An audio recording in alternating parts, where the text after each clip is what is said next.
love, perhaps, but we have our interview ready. Sneyking, how are you doing? Hello, guys. It was a very fun and exciting game, and I truly enjoy our series today. Yeah, so did How we. was it? Yeah, how was it like drafting, with two stand-ins? You seem to have no issues with that difficulty being thrown onto your plate and couldn't have done better. Yeah, I think it was very different.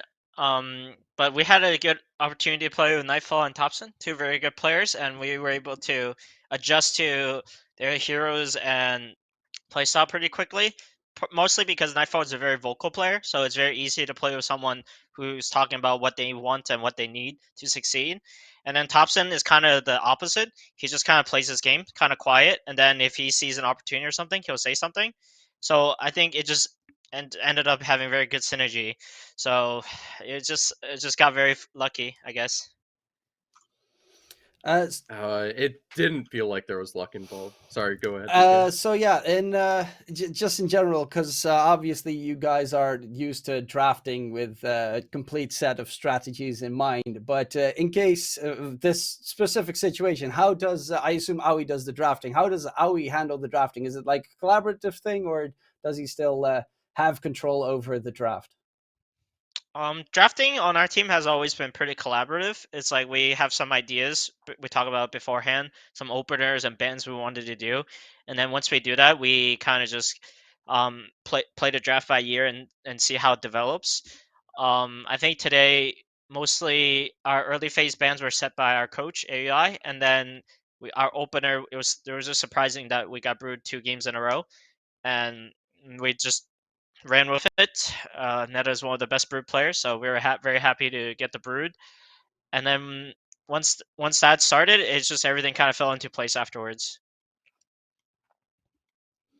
You have the Rubik on top of it, and it seems like the Pudge wasn't having much success with gaming Gladiators. Do you think this was a weak point you were able to exploit, that the Pudge isn't too strong in the current meta? Or do you think you're just able to itemize correctly to counter it? I think Pudge is kind of a meta hero right now. A lot of teams are playing it as a carry, especially against Brood or some other heroes whenever he sees a good matchup. But I think this Pudge hero is a very volatile hero as a carry because if he has a bad start, his mid game comeback mechanism is far and few in between. So I think both games he had kind of a rough start, so it really slows down his acceleration. I think he had a much better start in the first game, and he was much scarier to deal with. But in the second game, he kind of fell behind from the laning stage, and he never really recovered. Yeah, that definitely seemed to be the case. Obviously, you have two players that are sick, so close to the major. Any worries there? I'm just, hoping that nothing will be there. Yeah, I hope it's not too serious. I think Skitter probably has some food poisoning. He said he was vomiting and having diarrhea, so probably something will go through his system pretty quickly. As for Nine, I'm not too sure. He said he had a fever. Hopefully, it'll run its course in the next few days. It's better to get sick now before you travel rather than getting sick during the tournament. So it might be a blessing in disguise. Oh yeah, Yeah. obviously because they are currently sick, and I assume from what you said that they're probably sick for at least a couple of days. In that regard, for the tomorrow matches, have you already asked the players to be the say again subbing for the team, or are there going to be any other surprises coming in? I think we asked Hobson if he could stand in.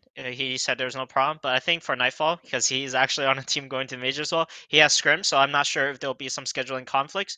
So, and also, we're just gonna have to see. Maybe the players will feel better tomorrow and be able to play. We're just gonna have to play it by year and see how everything falls into place.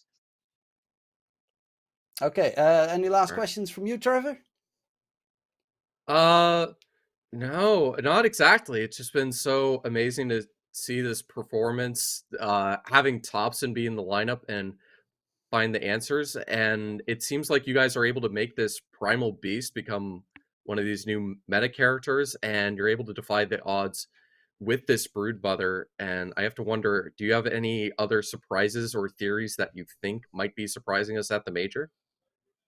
Um, Honestly, the major is still pretty far away. I think the development of the meta is going to change right before the major starts and during the major. So we're going to have to see, because each region, there's 6 regions, it has their own meta, and you never really know who has the correct read on the situation until you kind of brawl it out together, either on land or in the scrims before the land start. So I think depending on the results of the scrims or in the land results, the game gameplay and meta will change a lot. So we're just gonna have to wait a bit.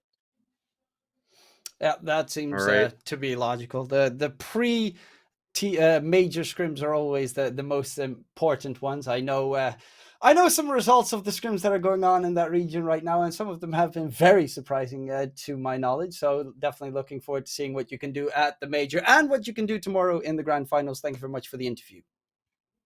Thank you.